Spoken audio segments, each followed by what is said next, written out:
दोस्तों नमस्कार।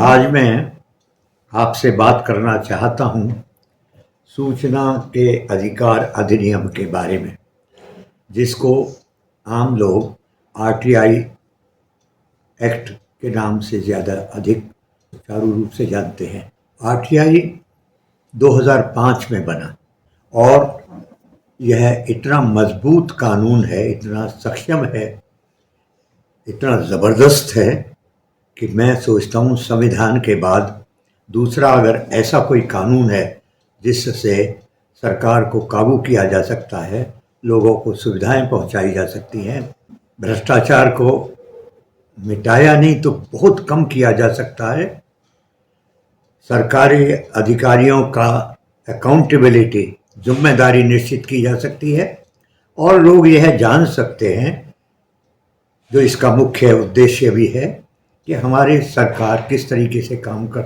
रही है। आरटीआई एक्ट में प्रावधान यह है कि आप मामूली पेपर पर भी अपनी भाषा में कोई भी प्रार्थना पत्र दे सकते हैं कोई भी सूचना प्राप्त करने के लिए, और यदि आप स्वयं नहीं लिख सकते हैं तो जन सूचना अधिकारी के पास आप जाएंगे और कहेंगे मैं यह सूचना मांगना चाहता हूँ, आप इसका प्रार्थना पत्र तैयार कर दीजिए। केवल 10 रुपया लगता है, कोई प्रोफॉर्मा नहीं है, कोई फॉर्मेलिटी नहीं है, 10 रुपया केवल फीस है, एप्लीकेशन फी।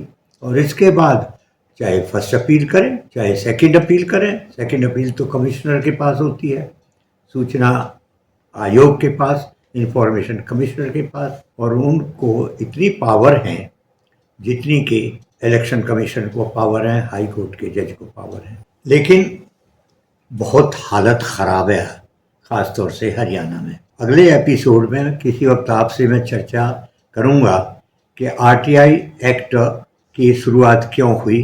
यूनाइटेड नेशंस, जिसे हम लोग राष्ट्रीय संयुक्त यूनाइटेड नेशंस ऑर्गेनाइजेशन, संयुक्त राष्ट्रीय परिषद संस्थान, इसने शुरुआत किया कि किसी भी देश के नागरिक को यह जानने का अधिकार है कि उसके जो राजा हैं या जो उसके शासक हैं वो किस तरीके से काम करते हैं, ठीक करते हैं या नहीं, उसमें कोई गड़बड़ घोटाला तो नहीं है, उनकी क्या जिम्मेदारी है, उस जिम्मेदारी को निभाते हैं या नहीं। खासतौर से प्रजातांत्रिक देशों के लिए इस तरीके का सुझाव था। भारत ने इस सुझाव को स्वीकार किया और पहले तो फ्रीडम ऑफ इंफॉर्मेशन, सूचना की स्वतंत्रता अधिनियम पारित किया, लेकिन पाया कि उसमें पूरी तरीके से सूचना प्रार्थी को, सूचना मांगने वाले व्यक्ति को पूरी शक्तियां नहीं प्राप्त हैं।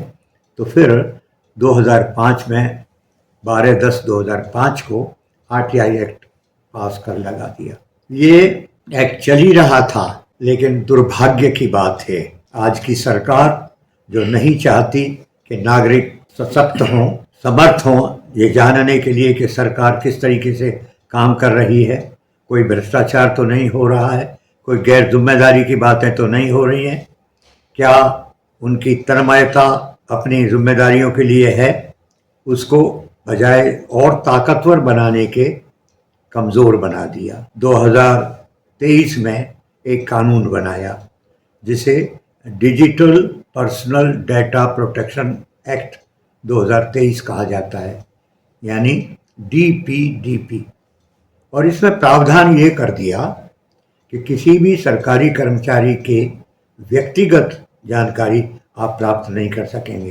पहले एक्ट के अनुसार मैं स्वयं उन अधिकारियों के बारे में पूरी जानकारी प्राप्त करता था जिनको मैं सोचता था गैर जिम्मेदार हैं या भ्रष्ट हैं, उनके बारे में जानकारी लेते थे कि उनके क्या लायबिलिटीज़ और एसेट्स हैं, यानी आय कितनी है और उनके पास कितना धन दौलत इकट्ठी हो गई है, कितनी जायदाद बना ली है, ये सब जानकारियां मिलती थी।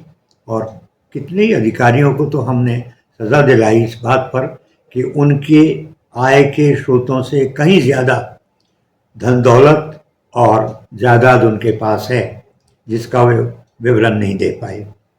इस तरह की बातें चल ही रही थी। यहाँ तक भी मैं पूछता था कि इस अधिकारी को कितने बार ट्रांसफ़र किया गया है। जैसे कि खेमका जी थे, उनको 20-25 बार ट्रांसफ़र कर दिया गया था और इस सरकार के आने के बाद भी वो बार बार ट्रांसफ़र करने का सिलसिला जारी रहा। इस digital personal data protection act से वो सारी जो हम लोग सूचना प्राप्त कर सकते थे उनको रोक दिया गया। अब हम व्यक्तिगत कुछ पूछ ही नहीं सकते। वास्तव में तो जो भ्रष्ट अधिकारी है, जब तक उसकी व्यक्तिगत जानकारी नहीं मिलेगी तो आरटीआई का फ़ायदा क्या होगा? किस तरीके से हम प्रमाणित कर सकेंगे कि उस अधिकारी ने भ्रष्टाचार किया है? वो बार बार क्यों उसका स्थानांतरण होता है? ज़रूर उसमें या तो कमी होगी या सरकार उससे डरती होगी। खैर, जैसा मैंने कहा, आज केवल मैं हरियाणा के बारे में बात करूंगा। अगले एपिसोड में केंद्रीय और अन्य राज्यों के सूचना अधिकार अधिनियम के पालन के बारे में बात करूंगा और यूनाइटेड नेशंस संयुक्त राष्ट्र संस्था के बारे में बात करूंगा। हरियाणा में 37,000 लोगों को शो कॉज नोटिस दिया गया है। 37,000 लोगों को, और उसमें शो कॉज नोटिस का मतलब है ये उनको नोटिस दिया जाता है कि आप बताइए कि आखिर आप पर क्यों ना पिनल प्रोसीडिंग्स यानी आपके खिलाफ कार्रवाई शुरू की जाए सज़ा देने की। 37,000 को ये शो कॉज नोटिस दिया गया है। आज हरियाणा में 1,35,000 शिकायतें लंबित पड़ी हुई हैं। 20,000 ऐसी शिकायतें हैं जिन पर हमने ये कहा है, आरटीआई एक्टिविस्टों ने ये कहा है कि इनके खिलाफ सेक्शन 18(3) आरटीआई एक्ट के कार्रवाई होना चाहिए। आज तक हरियाणा में 6 करोड़ रुपया का जुर्माना हुआ है 20 वर्षों में, यानी तकरीबन 30 लाख रुपया प्रति वर्ष। और अगर इसे 25,000 रुपया जो जुर्माना आमतौर पर होता है, अधिक से अधिक होना चाहिए, 250 रुपया प्रतिदिन के हिसाब से 100 दिन तक की देरी या उससे अधिक देरी पर 25,000 रुपया जुर्माना होता है, तो प्रतिवर्ष जुर्माना का ये हाल है। और यही नहीं, बड़ी संख्या में जुर्माना होने के बाद भी सूचना प्राप्त नहीं होती। बड़ी संख्या में इस बात का नोटिस देने के बाद कि क्यों ना आपके खिलाफ जुर्माने की और सज़ा देने की कार्रवाई कर दी जाए, आमतौर पर उन नोटिसों को वापस ले लिया जाता है। यही नहीं, जुर्माना करने के बाद भी विभाग उस व्यक्ति से जिसके ऊपर जुर्माना किया गया है, और यह जुर्माना सरकार नहीं देती है, उस व्यक्ति को अपनी पॉकेट से देना पड़ेगा, व्यक्तिगत रूप पे देना पड़ेगा। 50% के करीब लोग ऐसे हैं जिन्होंने जुर्माना आज तक दिया ही नहीं है। विभाग भी चुप बैठा है, कमीशन भी चुप बैठा है। आरटीआई एक्टिविस्ट ये पूछ नहीं सकता है कि आपने जुर्माना दिया है या नहीं, क्योंकि उसके क्षेत्र में ये आता नहीं। तकरीबन 3.5 करोड़ जुर्माना अभी वसूल करना बाकी है। 7,600 अपीलें अभी लंबित पड़ी हुई हैं।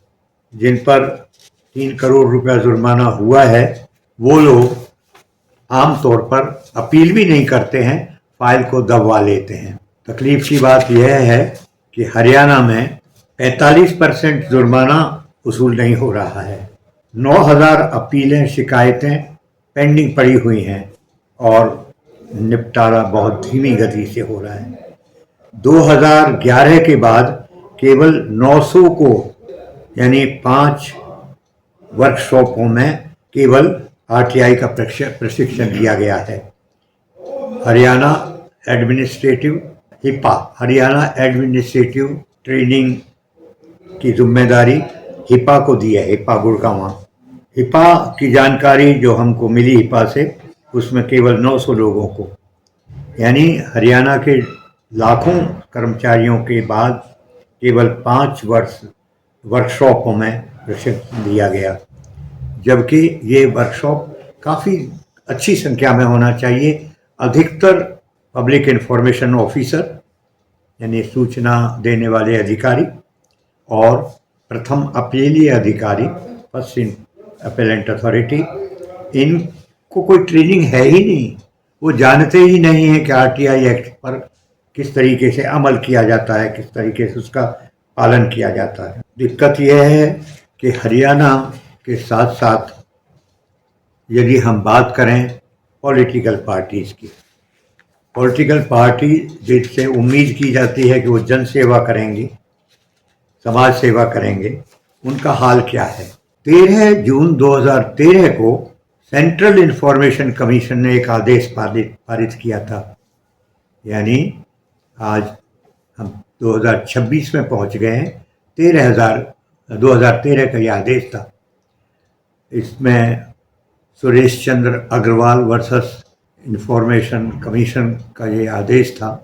इसमें ये कहा गया था कि जो हमारी राष्ट्रीय राजनीतिक पार्टियां हैं वे अनेक तरह की सुविधा सरकार से प्राप्त करती हैं। उनको चुनाव चिन्ह चुनाव आयोग देता है, उनको सस्ते भाव पर ज़मीन मिलती है या सस्ते किराए पर, तकरीबन उस पर जिस किराए पर सरकारी कर्मचारियों को आवास वगैरह दिए जाते हैं, उसके अपने कार्यालय के लिए भवन मिलता है। उनको कई प्रकार के लोन देने के लिए सुविधाएं हैं। और ये सब होते हुए भी इन 6 पार्टियों को पब्लिक अथॉरिटी घोषित करने के बाद भी इंफॉर्मेशन कमीशन के आदेश का पालन नहीं हुआ।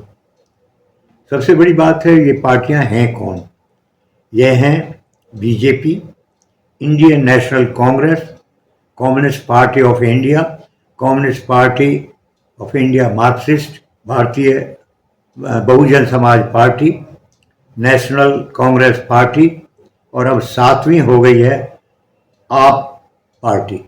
इनको जैसे मैंने कहा तकरीबन सभी को लैंड भी दी गई है, सरकारी ज़मीन दी हुई है, और इन्होंने इस कानून को पालन करने के लिए सबने इकट्ठा होकर के ये निर्णय ले लिया हम इसका पालन नहीं करते। और किस तरीके से किया कि अपनी पार्टियों में कोई पीआईओ, पब्लिक इंफॉर्मेशन ऑफिसर, यानी सूचना देने वाला अधिकारी कोई नियुक्ति नहीं किया, और इस प्रकार से आरटीआई का इम्प्लीमेंटेशन नहीं किया। ये खुल्लम खुल्ला इंफॉर्मेशन कमिश्नर, जिसको ये पावर्स हैं कि अपने आदेशों का पालन कराए, आदेशों का पालन नहीं होता है तो उनके खिलाफ आवश्यक कार्रवाई शुरू करे, जुर्माना कर सकते हैं। लेकिन हुआ क्या, इंफॉर्मेशन कमिश्नर तो यहीं से उसका कार्यक्षेत्र सीमित हो गया कि हमने ये आदेश पारित कर दिया है कि आपको इंफॉर्मेशन देनी चाहिए, आप आरटीआई में कवर होते हैं। ये मामला सुप्रीम कोर्ट में गया और सुप्रीम कोर्ट में अभी तक लंबित है। यानी तकलीफ की बात यह है, इतनी बड़ी ऑर्गेनाइजेशंस हैं, भाजपा है या Indian national Congress, Indian national Congress है, खासतौर से ये 2 बड़ी पार्टियां, और कोई सूचना नहीं देते। यही नहीं, किस तरीके से सूचना अधिनियम को कमज़ोर किया जा रहा है उसे सोच करके भी तकलीफ होती है। अभी मैंने आपको कुछ स्टैटिस्टिक्स दिए, कुछ आंकड़े दिए कि किस तरीके से सूचना अधिकार अधिनियम का पालन नहीं हो रहा है। मैं यह भी बताना चाहता हूं, और यह भी मैंने बताया कि किस तरीके से अब 2023 में वर्तमान सरकार ने डीपी एक्ट 2023 पास करके बहुत सारी सूचनाएं, व्यक्तिगत सूचनाएं रोक दी गई हैं। इसका मतलब यह है उनको व्यक्तिगत रूप से कोई परेशानी होने का डर नहीं है जो अधिकारी सूचना नहीं देते हैं। इसलिए उनके भ्रष्टाचार नहीं पकड़े जा सकते, उनकी गैर जिम्मेदारी नहीं पकड़ी जा सकती, उनकी धीमी गति से सरकारी काम को करने के कोई ब्यौरा प्राप्त नहीं किया जा सकता। इसके साथ साथ और क्या हुआ, मैं केंद्र की बात जैसे मैंने कहा बाद में करूंगा, आज हरियाणा के बारे में बताता हूँ। 24 मार्च 2025 को श्री विजयवर्धन जी, जो पहले चीफ सेक्रेटरी थे, उस वक्त चीफ इंफॉर्मेशन कमिश्नर थे, 24 मार्च 2025 तक सेवानिवृत्त होते हैं। और उसके बाद कार्यवाही शुरू होती है कोई दूसरा मुख्य चुनाव आयोग नियुक्त करने की, और वो तब तक नियुक्त नहीं होता जब तक कि सुप्रीम कोर्ट का आदेश नहीं आता। केंद्र को भी और हरियाणा सरकार को भी आदेश आया कि आप अपनी नियुक्तियों को जो रिक्त पड़ी हुई हैं पूरा क्यों नहीं करते हैं। हरियाणा में ये हालत थी कि चीफ इंफॉर्मेशन कमिश्नर नहीं थे, यानी मुख्य सूचना आयुक्त नहीं थे, तो एक सूचना आयुक्त को ही जिम्मेदारी, डबल जिम्मेदारी दे दी गई, आप ही काम चलाते रहिए। आखिर क्यों? हरियाणा सरकार को अच्छी तरीके से पता था कि हमारे मुख्य सूचना आयुक्त 24 मार्च को रिटायर हो रहे हैं, पहले से ही कार्यवाही क्यों नहीं शुरू कर दी गई? और कार्यवाही अगर शुरू की गई तो तब की गई जब सुप्रीम कोर्ट का डंडा उन पर पड़ा। यही नहीं, 2005 में जब सूचना अधिकार अधिनियम बना था तब हरियाणा में 10 सूचना आयुक्तों की नियुक्ति और एक मुख्य सूचना आयुक्त की नियुक्ति आवश्यक थी। कुछ दिन तक तो यह चलता रहा, लेकिन बाद में क्या हालात पहुंच गए कि 10 मुख्य सूचना आयुक्त तो थे ही नहीं, लेकिन सूचना आयुक्तों में भी 10 में से केवल 3 ने काम किया और बाद में तो 2 ही रहे। अब आप अंदाज़ा कर सकते हैं कि 10 का काम यदि हम 2 या 3 लोगों से करवाएंगे वो कितना काम कर पाएंगे। यही नहीं, कष्ट ये होता है कि सुप्रीम कोर्ट ने ये सुझाव दिया था, क्योंकि सूचना आयोग का काम तकरीबन अर्ध न्यायालय की तरह से होता है, यानी सेमी जुडिशियल फंक्शन उसका होता है, तो उसमें जुडिशियल ऑफिसर आप रखिए। यहाँ तक कहा कि अगर दोनों नहीं रख सकते हैं उस बेंच में या एक भी नहीं रख सकते हैं तो कम से कम कंज्यूमर प्रोटेक्शन एक्ट की तरह से आप एक ही रख लीजिए जुडिशियल ऑफिसर। मेरी जानकारी में आज तक एक भी जुडिशियल ऑफिसर नहीं रखा गया, एक भी कोई सामाजिक कार्यकर्ता, जाना माना सामाजिक कार्यकर्ता नहीं रखा गया। अगर रखा गया तो एक व्यक्ति तो ऐसे हैं जो मैं जानता हूं कि वो अखिल भारतीय विद्यार्थी परिषद, जो कि भाजपा का विद्यार्थी प्रकोष्ठ है, उसके अध्यक्ष को रखा। इसी तरीके से जो आरएसएस के बैकग्राउंड के लोग हैं उनको रखा गया। किसी एडवोकेट को 1 या 2 को छोड़ करके नहीं रखा जाता। केवल अधिकतम नियुक्ति होती है सरकारी कर्मचारी जो रिटायर हो चुके हों, सेवानिवृत्त हो चुके हों, उनमें से, और वे लोग 30-35 वर्ष तक जो सरकार की सेवा करते हैं और आखिर में 2-3 साल पहले तो सरकार की मानो गुलामी करने लगते हैं, क्योंकि उम्मीद करते हैं कि सरकार हमको कोई और नियुक्ति दे देगी, उनको रखा जाता है। वो लोग जिन्हें हम कह सकते हैं रीढ़ की हड्डी उनकी मुड़ जाती है, या ख़त्म हो जाती है, स्पाइनल लेस लोगों को रखा जाता है। और वो बजाय आरटीआई एक्ट को ईमानदारी से लागू करने के लिए की जगह कोशिश ये करते हैं कि आरटीआई एक्टिविस्टों को खूब परेशान किया जाए। मैं आपको एक पर्टिकुलर विशेष आरटीआई एप्लीकेशन के बारे में बताता हूँ। ये 2011 में आरटीआई एप्लीकेशन लगी और 2012 में ये इंफॉर्मेशन कमिश्नर के पास पहुँची। आज हम 2026 में हैं। इसमें 30 के करीब तारीख पर तारीख, ये न्यायालयों में तो सुनते थे तारीख पर तारीख लगी है, तारीख पर तारीख लगी है। लोग कोर्टों में तारीख लेने आते हैं अपनी दलीलें सुनने के लिए, वो एडवोकेट्स की, या जजमेंट सुनने के लिए नहीं आते। वो सोचते हैं तारीख ही मिलनी है। लेकिन अब इंफॉर्मेशन कमीशन में भी तारीखें पढ़ने लगी। पहले ऐसा नहीं होता था। मुझे अभी भी याद है 2013 में एक आरटीआई एप्लीकेशन लगाई, 2014 में उस पर आदेश हो गया, 2015 में अंतिम आदेश हो गया, 3 तहसीलदारों पर 25,000 रुपये का जुर्माना हुआ। मुझे भी 5,000 रुपये का कंपेंसेशन दिया गया और उनको कहा गया कि 3 हफ्ते में अब सूचना दे दीजिए। 2015 के बाद अपन 2026 में आ गए, यानी 11 साल हो गए। उनका वो 3 हफ्ता पूरा नहीं हुआ। लगातार तारीख पर तारीख, एक के बाद दूसरा ऑर्डर। समझ नहीं आता, जब एक ऑर्डर आपने कर दिया तो दूसरे ऑर्डर पर तो आपको अंतिम आदेश पालन कर देना चाहिए था। जैसा आमतौर पर होता रहा था। मामूली कोई कारण हो, तारीख दे देंगे। सबसे बड़ी बात है, न्यायालयों में तो कम से कम तारीख देने के लिए कोई कारण, लिखित कारण फाइल पर दर्ज किया जाता है कि इसलिए हम आज ये सुनवाई टाल रहे हैं, तारीख दे रहे हैं। यहाँ कोई जिम्मेदारी नहीं है, ये नहीं बताएंगे कि आखिर क्यों आपने तारीख दे दी है। मैं ज़्यादा आपका समय नहीं लेना चाहता, बहुत बातें कहने को हैं, लेकिन इस बात की तकलीफ होती है कि सूचना अधिकार अधिनियम जो इतना मजबूत कानून था, जो अंतर्राष्ट्रीय कानून कह सकते हैं, क्योंकि तकरीबन सारे और देशों में भी इस तरह के कानून बने हुए हैं, उसको किस प्रकार से ख़त्म किया जाता है, जा रहा है, कमज़ोर किया जा रहा है, मानो मारा जा रहा है। और हमारी RTI activist association and citizen voice association इस बात से बहुत परेशान है कि आज आरटीआई लगाने से फ़ायदा क्या है, सूचना तो मिलती नहीं। आप लोग ही अंदाज़ा कीजिए कि एक मामूली सूचना लेने के लिए आखिर कौन बार बार सूचना आयोग के दफ्तर में चक्कर लगाएगा, जो कि वो ज़्यादा उम्मीद करते थे। अभी वीडियो कॉन्फ्रेंसिंग की सुविधा उपलब्ध कराने का निश्चय किया गया है, लेकिन वो पूरी तरीके से अभी कार्यरत नहीं है। ये जो सूचना अभी मैंने जिक्र किया 2012 के और 30 एडजर्नमेंट हैं, किस बारे में?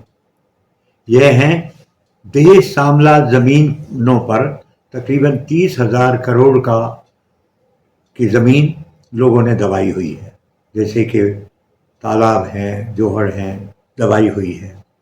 ऐसी जो आवश्यक सूचनाएं थी और जिसमें सुप्रीम कोर्ट ने कहा था कि इन ज़मीनों को फ़ौरन आप एनक्रोचमेंट से फ्री कीजिए, यानी अतिक्रमण को हटाइए। इसी तरीके से एक और मामला है, फरीदाबाद का है। 34 एकड़ ज़मीन गवर्नमेंट ऑफ इंडिया की है, जिस पर अतिक्रमण है। लगातार 2011 से मैं कोशिश करता रहा, तकरीबन 150-200 पेजेस की फ़ाइल बन चुकी है। 2017 में आरटीआई का भी उपयोग करना शुरू किया। मामला अभी भी इंफॉर्मेशन कमिश्नर के पास है। और यही नहीं, यह ऐसा मामला था जिसमें लोक आयुक्त ने, हरियाणा के लोक आयुक्त ने ये आदेश किया था कि आप 3 महीने में गवर्नमेंट ऑफ इंडिया के इस 34 एकड़ ज़मीन से कब्जा हटाइए, अतिक्रमण को दूर कीजिए।